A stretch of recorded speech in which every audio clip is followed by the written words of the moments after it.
మహిళల్ని ఎంకరేజ్ చేస్తూ ఎన్నో రకాలైనటువంటి ప్రతిపాదనలు చేయడమే కాదు, ఇవి ఇక్కడ యూనివర్సిటీలో అప్లికబుల్ కూడా చేసి చూపిస్తూ అందరికీ తలలో నాలుకలాగా ఉంటూ ఎంతో సపోర్టివ్గా ఉంటున్నటువంటి ప్రమీలా రాణి మేడంతో మనం ఇవాళ రోజున ఉన్నాం. మన రాబోయే రోజుల్లో నవ్యాంధ్రప్రదేశ్ డెవలప్మెంట్ కావచ్చు, అలాగే ఇప్పుడు మనం తీసుకోవాల్సినటువంటి కొన్ని ఏవైతే నిర్ణయాలు ఉన్నాయో రాబోయే గవర్నమెంట్ కావచ్చు, అవన్నీ కూడా వారిని అడిగి కొన్ని వారి సూచనలు సలహాలు తీసుకునే ఉద్దేశంతో ఇవాళ నాగార్జున యూనివర్సిటీకి నేను రావటం జరిగింది. రండి, ఆ మేడం మాటల్లోనే మన రాష్ట్రాభివృద్ధి కోసం మేడం ఏం చెప్తా ఉన్నారో, అలాగే గత ప్రభుత్వంలో ఏం జరిగిందో, ఇప్పుడు ప్రభుత్వంలో ఏం జరుగుతూ ఉందో, అసలు ఉమెన్ ఎంపవర్మెంట్ కావచ్చు, స్టూడెంట్స్ ఎడ్యుకేషన్ కావచ్చు, స్ట్రెంగ్త్ కావచ్చు, అలాగే రాష్ట్రంలో ఉన్నటువంటి ఏవైతే మనకి కొన్ని పథకాలు కావచ్చు, ఇక్కడ ముఖ్యంగా ఈ యూనివర్సిటీలో ఎలా అప్లికబుల్ అవుతున్నాయి ఏమిటి అని చెప్పేసి మేడం మాటల్లోనే తెలుసుకుందాం. నమస్తే మేడం. నమస్కారం అండి. ముందుగా మీకు ఉమెన్స్ డే శుభాకాంక్షలు మేడం. Thank you madam. మీకు కూడా ఉమెన్స్ డే శుభాకాంక్షలు. Thank you madam. సో ఇవాళ ఏదైతే మన గౌరవనీయ ముఖ్యమంత్రి జగన్మోహన్ రెడ్డి గారు ముఖ్యంగా ఉమెన్ ఎంపవర్మెంట్ గురించి కావచ్చు, ఎడ్యుకేషన్ సిస్టమ్స్ గురించి కావచ్చు, ఎన్నో రకాల రెనోవేషన్స్ తీసుకొచ్చి మన గ్రేట్ ఆంధ్ర డెవలప్మెంట్కి లీడ్ చేస్తున్నటువంటి విషయం మనందరికీ కూడా తెలుసు. ముఖ్యంగా యాజ్ ఏ ప్రిన్సిపల్గా, యాజ్ ఏ ప్రొఫెసర్గా ఒక నాగార్జున యూనివర్సిటీలో మీకు 10 సంవత్సరాల అనుభవం ఉంది. కాబట్టి మీరు పూర్వము ప్రభుత్వం ఉన్నప్పుడు అధికారం అంటే డివైడ్ అవ్వకముందు మన యూనివర్సిటీలో ఎలా ఉంది, డివైడ్ అయిన తర్వాత ప్రతిపక్షం వాళ్ళు ఉన్నప్పుడు ఎలా ఉంది, అలాగే ప్రజెంట్ గవర్నమెంట్ ఉన్నప్పుడు ఎలా ఉంది ఏంటి అని చెప్పేసి, ముఖ్యంగా ఫార్మసీ కాబట్టి ఫార్మసీ స్టూడెంట్స్కి స్ట్రెంగ్త్ కావచ్చు యూనివర్సిటీలో, అలాగే అకామిడేషన్ పాయింట్ ఆఫ్ వ్యూ కావచ్చు, టీచింగ్ పాయింట్ ఆఫ్ వ్యూ కావచ్చు, ఇక్కడ ఎలాంటి సదుపాయాలు సౌకర్యాలు మీరు స్టూడెంట్స్కి అందిస్తూ ఉన్నారు మేడం? తప్పకుండానండి. మా university college of pharmaceutical sciences, Acharya Nagarjuna university college of pharmaceutical sciences 2010 నుంచి ఇక్కడ మేము స్టార్ట్ చేయడం జరిగింది. అప్పటి నుంచి నేను ప్రొఫెసర్ అండ్ ప్రిన్సిపల్గా ఉన్నాను. ఇక్కడ మేము ఆఫర్ చేసే courses B Pharmacy, M Pharmacy and PhD, full time and part time also. B Pharmacy 100 intake అండి మాది. అలాగే ఎంఫార్మసీ 6 బ్రాంచెస్ ఉన్నాయి. టోటల్గా మనకి స్టూడెంట్ స్ట్రెంగ్త్ 550 ఉంటారు. వీళ్ళందరూ కూడా చాలా వరకు ఈ విద్యా దీవెన జేవిడి యూటిలైజ్ చేసుకొని మంచిగా చదువుకునే పిల్లలే ఇక్కడ మోర్ దాన్ 70% ఉంటారు. అందులో అమ్మాయిల పర్సంటేజ్ చాలా ఎక్కువ. అంటే when compare to our days, అంటే మేము ఆంధ్ర యూనివర్సిటీలో లేట్ 80s నేను బీఫార్మసీ ఎంఫార్మసీ చదివినప్పుడు మా క్లాస్లో మేము 3 ఆడపిల్లలు ఉండేవాళ్ళం. Out of 40 members 3 members girls. But ఇప్పుడు చూస్తే 100 మెంబర్స్లో మోర్ దాన్ 60% గర్ల్ స్టూడెంట్సే ఉన్నారు. దీనికి కారణం నేను అనుకోవటం, ప్రభుత్వం పరంగా వాళ్ళు చేసేటువంటి ఒక ప్రయత్నం ఏదైతే ఉందో, జేవిడి కానివ్వండి, లేదంటే లేడీస్ రిజర్వేషన్. ఇప్పుడు మనం ప్రొఫెషనల్ కోర్సెస్లో లేడీస్ కోటా ఉంటుంది. అంటే అపార్ట్ ఫ్రమ్ జనరల్ కేటగిరీ, అంటే general category means BCs, SC, ST రిజర్వేషన్స్తో పాటుగా లేడీస్ కోటా ఉండటం వల్ల కానివ్వండి, అలాగే పబ్లిక్లో పేరెంట్స్లో అవేర్నెస్ పెరగటం, ఇదివరటి కంటే ఆడపిల్లలకు కూడా చక్కగా సమానంగా చదువులు చెప్పించటం కానీ, ఒక రకమైనటువంటి ధైర్యం, సెల్ఫ్ కాన్ఫిడెన్స్ వాళ్ళలో క్రియేట్ చేయటం కానివ్వండి, వాళ్ళు అనుకున్నప్పుడు ఈ అమ్మాయిలు కూడా చక్కగా ముందుకు వచ్చి మంచిగా చదువుకుంటూ మంచిగా సెటిల్ అవుతూ, వాళ్ళు సెటిల్ అయిన తర్వాత మన దగ్గరకు వచ్చినప్పుడు చాలా ఆనందంగా ఫీల్ అవుతూ ఉంటాం. మనం ఒక ఫార్మా ఇండస్ట్రీలో కానీ, లేదంటే ఒక అబ్రాడ్ వెళ్ళి యుఎస్ కానీ కెనడా కానీ వెళ్ళి ఎంఎస్ చదువుతున్నామండి, అప్పుడప్పుడు వెకేషన్కి వచ్చినప్పుడు కనిపిస్తూ ఉంటారు. అలాగే బీఫార్మసీ అయిన తర్వాత నేషనల్ ఇన్స్టిట్యూషన్స్లో వాళ్ళకి సీట్స్ వస్తాయి. ఇక్కడ మీరు మా కాలేజీ చూసినట్లయితే మాకు మంచి ఇన్ఫ్రాస్ట్రక్చర్, దానికి నేను we should be very thankful to our authority. Then authority అన్న కావచ్చండి, నవ్ అథారిటీ. అంటే ఇప్పుడున్న అథారిటీని పెట్టుకుంటే మనం చూసుకుంటే ప్రొఫెసర్ రాజశేఖర్ గారు మా వైస్ ఛాన్సలర్ గారు, అలాగే ప్రొఫెసర్ వరప్రసాద్ మూర్తి గారు మా రెక్టార్ గారు, అండ్ ప్రొఫెసర్ కరుణ మేడం మా registrar madam. So first lady registrar. వీళ్ళ ముగ్గురు కూడా అసలు రౌండ్ ది క్లాక్ మనకి అసలు ఈ ఇన్ఫ్రాస్ట్రక్చర్ ఫెసిలిటీస్ కానీ అకాడమిక్ ఎక్సలెన్స్ కానీ ఎలాగ ఇంకా ఇంకా ఇంకా ఇంకా మనం ఎలాగ డెవలప్ చేయాలి అనేటువంటి ఆలోచనతోనే వాళ్ళు ఉంటారు. అలాగే మమ్మల్ని కూడా అలాగే వాళ్ళు పని చేయించుకుంటూ, పిల్లలు కూడా అలాగేనండి. మనం చేసేటువంటి ప్రతిదీ మా వైస్ ఛాన్సలర్ గారికి ప్రతిదీ యూనిక్గానే ఉంటుంది. ఆయన చేసే ఏ ప్రోగ్రామ్ అయినా సరే అంటే మంచిగా స్టూడెంట్స్ నాలెడ్జ్ డెవలప్మెంట్ కానీ వాళ్ళ అంటే ఓవరాల్ డెవలప్మెంట్ కానీ మానసికంగా శారీరకంగా కానీ ఇక్కడ ఫిట్నెస్ సెంటర్స్ కూడా చాలా ఉన్నాయి. మా వైస్ ఛాన్సలర్ గారు మాత్రం ఈ విషయంలో ఎక్కడా కూడా వాళ్ళకి ఏమి తక్కువ చేయకుండా అన్ని విషయాల్లో అన్ని సౌకర్యాలు, అంటే అవన్నీ సౌకర్యాలన్నీ మంచిగా ఉంటే పిల్లలు చక్కగా చదువుకుంటారు అనేటువంటి ఉద్దేశం మా అథారిటీకి కలగబట్టి ఇప్పుడు ఈ హాస్టల్స్ కానివ్వండి, వాళ్ళకున్న ఫెసిలిటీస్ కానివ్వండి, మాకు ఇక్కడ కాలేజీకి వచ్చేసరికి ల్యాబ్స్, మరి మంచి ల్యాబ్స్ ఉన్నాయి. మేము ప్రతి సబ్జెక్టుకి కూడా బీఫార్మసీలో ఉన్నాయి ల్యాబ్స్, అలాగే ఎంఫార్మసీ పిహెచ్డి చేయడానికి మంచి ఇన్ఫ్రాస్ట్రక్చరల్ ఫెసిలిటీస్ వాళ్ళకి మనం కల్పించడం మూలంగా మీరు నమ్మరండి, వాళ్ళు బీఫార్మసీ అయిన తర్వాత మంచి premier institutions, National Institute of Pharmaceutical Education and Research and BITS Pilani ఇట్లాంటి చోట, అలాగే సెంట్రల్ యూనివర్సిటీస్లో ఎంఫార్మసీ చదివి వాళ్ళకి సీట్స్ వచ్చిన తర్వాత నా దగ్గరికి వస్తూ ఉంటారు. మేడం ఇక్కడ మేము చదువుకోవటం మూలంగా మాకు ఈ నాలెడ్జ్ ఉండటం మూలంగా అక్కడికి వెళ్ళిన తర్వాత కూడా ఆ జాయిన్ అయిన వాళ్ళల్లో అమాంగ్ ఆల్ ద స్టూడెంట్స్ వీళ్ళని పికప్ చేసి వీళ్ళతో వాళ్ళు ప్రాక్టికల్స్ మిగతా స్టూడెంట్స్కి చెప్పించడం అనేది నిజంగా అది విన్నప్పుడు నేను చాలా హ్యాపీగా ఫీల్ అయ్యాను. అలాగే నేను వైస్ ఛాన్సలర్ గారి దృష్టికి కూడా ఇది తీసుకువెళ్ళాను. మన స్టూడెంట్స్ త్రూ అవుట్ ఇండియా చక్కగా వెళ్తున్నారు సార్, హైయర్ ఎడ్యుకేషన్స్కి కానీ ప్లేస్మెంట్స్కి కానీ. అది ఆ రకంగా it's a very good going college. ఇంకొక విషయం ఏంటంటే మనకి ఫార్మసీ కాలేజీకి ఇండియా లెవెల్లో national institutional ranking framework NIRF MHRD conduct చేస్తారు మేడం. ఆ NIRF ranking since from its inception 2017లో పెట్టారు వాళ్ళు. ఈ థాట్ వచ్చింది వాళ్ళకి.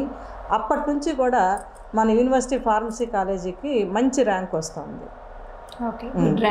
గుడ్ ర్యాంక్స్ వస్తున్నాయి మేడం. అదొకటి మంచి ప్రౌడ్ మూమెంట్ మా కాలేజీ. బికాస్ ఆఫ్ ఇన్ఫ్రాస్ట్రక్చర్ అని చెప్పేసి మనం అనుకోవాలి. తర్వాత రీసెర్చ్ ప్రాజెక్ట్స్ కానివ్వండి, తర్వాత పబ్లికేషన్స్, ప్లేస్మెంట్స్, ఇవన్నీ కూడా వాళ్ళు క్రైటీరియా పెట్టుకొని వాళ్ళు ర్యాంకింగ్స్ ఇస్తారు ఆల్ ఇండియా లెవెల్లో మనకు వస్తుంది. అలాగే ఓవరాల్గా ఇక్కడ తీసుకుంటే మనకి ఇప్పుడు బీఫార్మసీలో కావచ్చు, ఎంఫార్మసీ, PhD అన్నారు. ఎంతమంది అంటే లైక్ హాస్టల్లో ఉండి ఇక్కడ చదువుకుంటున్నారు మేడం మీకు? ఎస్ మేడం, బీఫార్మసీలో మోర్ దాన్ అంటే 100 ఇంటేక్కి మోర్ దాన్ 60% హాస్టలర్సే మేడం. మోర్ దాన్ 60% హాస్టలర్సే. అందులో అమ్మాయిల పర్సంటేజ్ ఇంకా ఎక్కువ ఉంటుంది. అమ్మాయిల హాస్టల్ చాలా చక్కగా ఉంటుంది మాది, మంచి ఫెసిలిటీస్. వాళ్ళు ఈవెన్ డ్రింకింగ్ వాటర్ కూడా క్యాన్జన్ వాటర్ అని ఆర్ఓ సిస్టమ్, క్యాన్జన్ వాటర్, అది ఆల్కలైన్ వాటర్ సప్లై చేస్తుంది. అది lakhs of rupees ఇన్వెస్ట్ చేసి, అది పిల్లలు ఆరోగ్యంగా ఉంటేనే వాళ్ళు మంచిగా చదువుకోవడానికి వాళ్ళకి బాగుంటుంది. ఫిజికల్ ఫిట్నెస్ ఉంటేనే మంచిగా చదువుకోవడానికి అవకాశం ఉంటుందనే ఉద్దేశంతో ప్లాంట్ ఏ ఇయర్లో ఎస్టాబ్లిష్ చేస్తారండి? 2 years అవుతుంది మేడం. సో ఇది ఇప్పుడు ప్రెజెంట్ గవర్నమెంట్ బాయ్స్ హాస్టల్లో, గర్ల్స్ హాస్టల్లో కూడా వైస్ ఛాన్సలర్ రాజశేఖర్ గారు ఇనిషియేషన్ తీసుకొని చక్కగా మంచి ఫెసిలిటీ అది మాత్రం పిల్లలకి. అది చాలా గర్వంగా చెప్పుకుంటాను. ఇప్పుడు వసతి దీవెనతో పాటు ఇప్పుడు విద్యా దీవెన, అలాగే ఫీజు రియంబర్స్మెంట్, ఇవన్నీ ఉన్నాయి కదా మేడం, అవి ఇక్కడ ఎలా అప్లికబుల్ అవుతున్నాయి అంటే? బాగా అప్లికబుల్ అవుతున్నాయి మేడం. నా ఉద్దేశం ప్రకారం ఇప్పుడు ఈ వసతి దీవెన, విద్యా దీవెన ఉండబట్టి మనకి మన స్టేట్లో అక్షరాస్యత అంటే ఇప్పుడు అసలు యాజ్ ఏ హోల్ ఇండియా చూసుకున్నట్టయితే బిలో పావర్టీ లైను. అలాగే ఆంధ్రప్రదేశ్లో లిటరసీ పర్సంటేజ్ చూసుకున్నా not up to the mark.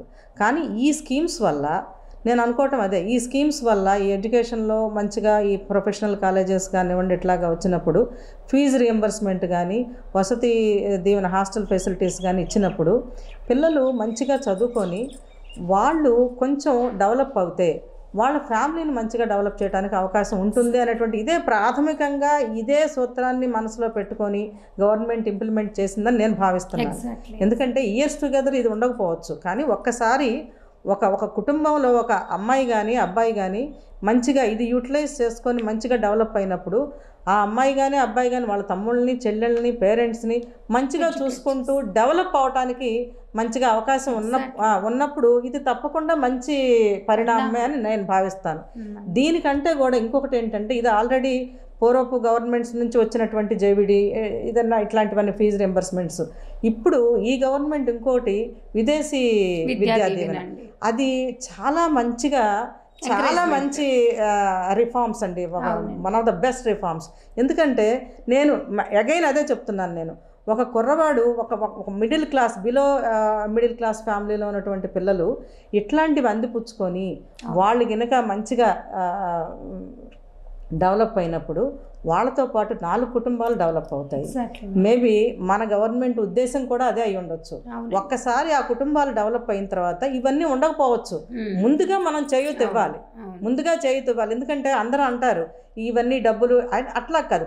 ఒకసారి మనం పుషింగ్ అనేది ఒకసారి ఇచ్చి వాళ్ళ బ్రతుకు బాగుపడటం కోసం కొంచెం మనం చేయూత ఇచ్చినప్పుడు వాళ్ళు గ్యారంటీగా వాళ్ళ లైఫ్ బాగుపడినప్పుడు మనకి ఇంకా మన వైపు నుంచి ఇంకా అవసరం ఉండకపోవచ్చు అనేది నా భావన. మేబీ మన గవర్నమెంట్ మరి రోజు రోజుకి కూడా ఒక కొత్త స్కీము పిల్లలకి, స్టూడెంట్స్కి కానీ, మహిళలకు కానీ, పెద్దవాళ్ళకి కానీ ఇంత చక్కగా, అసలు అట్లాగా నాకు అదే ఆశ్చర్యం అనిపిస్తుంది. నాకు సీఎం గారు ఎంత చక్కగా ఇన్ని ప్లాన్స్, ఇన్ని స్కీమ్స్ పెట్టడం అనేది కొన్ని సెక్షన్స్ ఆఫ్ పీపుల్, అంటే అందరికీ కాదు, కొన్ని ఎవరైతే నీడీ పీపుల్ ఎవరైతే ఉన్నారో అది అట్లా పెట్టడం అనేది మరి అందరినీ డెవలప్మెంట్ దిశగా తీసుకువెళ్ళాలన్నటువంటి ఆలోచన గవర్నమెంట్కి రావటం అన్నది చాలా హర్షించదగ్గ విషయం అని చెప్పేసి నేను అనుకుంటున్నాను. కరెక్ట్ మేడం మీరు చెప్పింది. అలాగే ఇప్పుడు మనకి రాబోయే రోజుల్లో ఇప్పుడు ఎలక్షన్ అయిపోయిన తర్వాత, అంటే ఆల్రెడీ మనము చూస్తూనే ఉన్నాం, డివైడ్ అయిపోయిన తర్వాత మనం ఎంటీ హ్యాండ్స్తో ఆల్మోస్ట్ ఇటు వచ్చేయడం జరిగింది. ఒక 5 years ప్రతిపక్షాల వాళ్ళు పరిపాలించారు. ఇప్పుడు ప్రజెంట్ గవర్నమెంట్ కొంత డెవలప్ చేస్తూ వచ్చింది. ఇప్పుడు పోస్ట్ ఎలక్షన్స్ తర్వాత మన ఆంధ్రప్రదేశ్ని డెవలప్ చేసుకోవాలంటే there is so many challenges. అంటే చాలా చాలా ఛాలెంజెస్ టు ఓవర్కమ్. ఆ ఛాలెంజెస్ని మనం ఫేస్ చేసి వాటిని ఓవర్కమ్ చేసుకుంటూ జాగ్రత్తగా ముందుకు వెళ్ళాలి అంటే యాజ్ అన్ ఎడ్యుకేషనలిస్ట్ మీరు ఏం చెప్తారు మేడం? తప్పకుండానండి, అవి ఉన్నాయండి, ఆ ఛాలెంజెస్ ఉన్నాయి కొన్ని. అవి ఏ గవర్నమెంట్ వచ్చినా టేకప్ చేయాల్సినటువంటి కొన్ని developmental activities. For example pharmacy రిలేటెడ్గా మనం మాట్లాడుకున్నట్లయితే, ఫార్మసీలో మనకి ఫార్మా సిటీ అనేది విశాఖపట్నంలో ఉంది. చాలా బాగా దెన్ గవర్నమెంట్స్ నుంచి ఇప్పటి గవర్నమెంట్స్ వరకు కూడా అవి చాలా మంచిగా వాళ్ళు ఎంకరేజ్ చేస్తున్నారు. అట్లాంటి స్పెషల్ ఎకనామిక్ జోన్లో అది ఫార్మా సిటీ రన్ చేస్తున్నారు. అలాగే ఇక్కడ కూడా మనకి ఈ కొండపల్లి దగ్గర కూడా కొన్ని ఇండస్ట్రీస్ వచ్చాయి. అయితే ఇప్పుడు ఆంధ్రప్రదేశ్లో ఫార్మసీ కాలేజెస్ మోర్ దాన్ 100 ఉన్నాయండి. ఇప్పుడు ఈ 100 కాలేజెస్లో కూడా ఫార్మా కాలేజెస్ చాలా ఎక్కువ ఉండి స్టూడెంట్స్ మరి ఎవ్రీ ఇయర్ బయటకు వచ్చే స్టూడెంట్స్ శాతం కూడా సంఖ్య కూడా ఎక్కువగా ఉండటం మూలంగా కొంచెం అట్లాంటివి సెజ్లు కానీ, ఈ ఫార్మా సిటీస్ కానీ కొంచెం అక్కడక్కడ పెట్టినట్లయితే, ఇప్పుడు ఫర్ ఎగ్జాంపుల్ గుంటూరు ఉందండి, గుంటూరు, విజయవాడ, ఈ మంగళగిరి ఇట్లాంటి ఏరియాలో ఫార్మసీ కాలేజెస్ చాలా ఉన్నాయి, మంచి కాలేజెస్ ఉన్నాయి, మంచి స్టాండర్డ్ కాలేజెస్ ఉన్నాయి. సో అవుట్పుట్ చాలా ఎక్కువగా ఉంది. ఈ పిల్లలందరినీ కూడా మనం ఎప్పుడు కూడా అంటే ప్లేస్మెంట్స్, జాబే కాకుండా వాళ్ళని కొంచెం ఎంటర్‌ప్రెన్యూర్‌షిప్ మీదకి దృష్టి మరలించినట్లయితే, స్టార్టప్స్కి అట్లాగా పిల్లల్లో ఉంటారండి. వాళ్ళల్లో చాలా క్రియేటివిటీ ఉంటుంది. వాళ్ళని ఏం లేదు, మనం కొంచెం షేపప్ చేసినప్పుడు, కొంచెం కొన్ని మీటింగ్స్ పెట్టి, ఇదిగో గవర్నమెంట్ ఇలా ఇస్తోంది, మీరు ఇట్లా చక్కగా చేసుకోవచ్చు, సబ్సిడీలు ఉన్నాయి, ఇప్పుడు చక్కగా ఉన్నాయి సబ్సిడీ. మీలాంటి వాళ్ళు వచ్చి కొన్ని ఏమన్నా అవేర్నెస్ ప్రోగ్రామ్స్ ఏవి కండక్ట్ చేసి, మా సహకారం ఎట్లాగో ఉంటుంది, కొంచెం అవేర్నెస్ ప్రోగ్రామ్స్ కండక్ట్ చేసినప్పుడు ఏంటంటే పిల్లలకి అర్థం అవుతుంది, గవర్నమెంట్ ఇలా ఇస్తున్నారు, మనం కూడా ఇట్లా చేసుకోవచ్చు. వాళ్ళలో ఉన్నటువంటి శక్తి అపారమైనటువంటి శక్తి, మన ఊహకందని శక్తి వాళ్ళకు ఉంటుంది. వాళ్ళని కనుక మనం ఎంకరేజ్ చేస్తే తప్పకుండా వాళ్ళు ఇట్లా స్టార్టప్స్ వైపు కొంచెం మనం పెట్టడం ఒకటి. అలాగే ఈ సెజ్లు ఏర్పాటు చేసి ఫార్మా ఇండస్ట్రీస్ని కూడా కొంచెం మనం బలోపేతం చేసి స్ట్రెంగ్థెన్ చేసినట్లయితే మన పిల్లలు కొంచెం బయటికి వెళ్లకుండా, అదర్ కంట్రీస్ వెళ్ళకుండా, ఈ టాలెంట్ని అక్కడ ఇంప్లిమెంట్ చేయకుండా వెళ్లకుండా ఇక్కడే ఉండి మన స్టేట్ని మనం డెవలప్ చేసుకునే ఉద్దేశం. నేను చాలా వరకు స్టూడెంట్స్తో మాట్లాడినప్పుడు ఇదివరకు ఉన్నటువంటి ఇంట్రెస్ట్ బయటికి వెళ్ళాలి, విదేశాలకు వెళ్ళాలనేది ఇప్పుడు కొంచెం తగ్గిందండి. మేబీ కొన్ని ప్రోగ్రామ్స్ వలన అయితే ఏంటి, కొంత అవేర్నెస్ పెద్దవాళ్ళు తీసుకురావటం దగ్గర నుంచి ప్రవచనకర్తలు తీసుకురావడం దగ్గర నుంచి ఇవన్నీ వినటం వల్ల కానివ్వండి, వాళ్ళు ఇంట్రెస్ట్గా ఉన్నారు, మన దగ్గర ఉండటానికి ఇంట్రెస్ట్గా ఉన్నారు. కాకపోతే మనం వాటికి ఇన్కమ్ చూపించాలి, ఆ రిసోర్సెస్ చూపించాలి. కొంచెం వాళ్ళని కొంచెం ఆ వైపుగా మనం కనుక ఆ డైరెక్షన్లో మనం మోటివేట్ చేయగలిగితే ఆంధ్రప్రదేశ్ బ్రహ్మాండంగా ఉంటుంది. ఓకే, సో చూస్తారు కదండి, మన ఎప్పుడైతే ఇప్పుడు గత ప్రభుత్వంతో కంపేర్ చేస్తే ఇప్పుడు ఉన్నటువంటి ప్రభుత్వము ప్రజల సొమ్ము ప్రజలకే పథకాల రూపంలో వాళ్ళకి ఒక కంఫర్ట్ని, ఒక ఫెసిలిటీని ప్రొవైడ్ చేయడానికి ఎలా ఉపయోగిస్తూ ఉందో మేడం గారి మాటల్లో మనం విన్నాము. ఏంటంటే పిల్లలు చదువుకొని వారికి ఏదైతే టాలెంట్ ఉందో ఎవ్రీథింగ్ మళ్ళీ ఆ వనరులు కూడా మన రాష్ట్రానికే ఉపయోగపడాలి అంటే ఇట్లాంటి పరిశ్రమలు కావచ్చు, అలాగే కొన్ని వాళ్ళకి ఏదైతే టాలెంట్ ఉందో వాటిని వెలికి తీసే క్రమంలో, వాళ్ళని ఎడ్యుకేట్ చేసే క్రమంలో కావచ్చు, ఒక ఎంటర్ప్రెన్యూరల్ థింగ్స్ని డెవలప్ చేసి మోటివేట్ చేసే క్రమంలో కూడా అలాంటి ఏవైనా ఇక్కడ అవేర్నెస్ క్యాంప్స్ కండక్ట్ చేసి అలా చేస్తే బాగుంటుంది.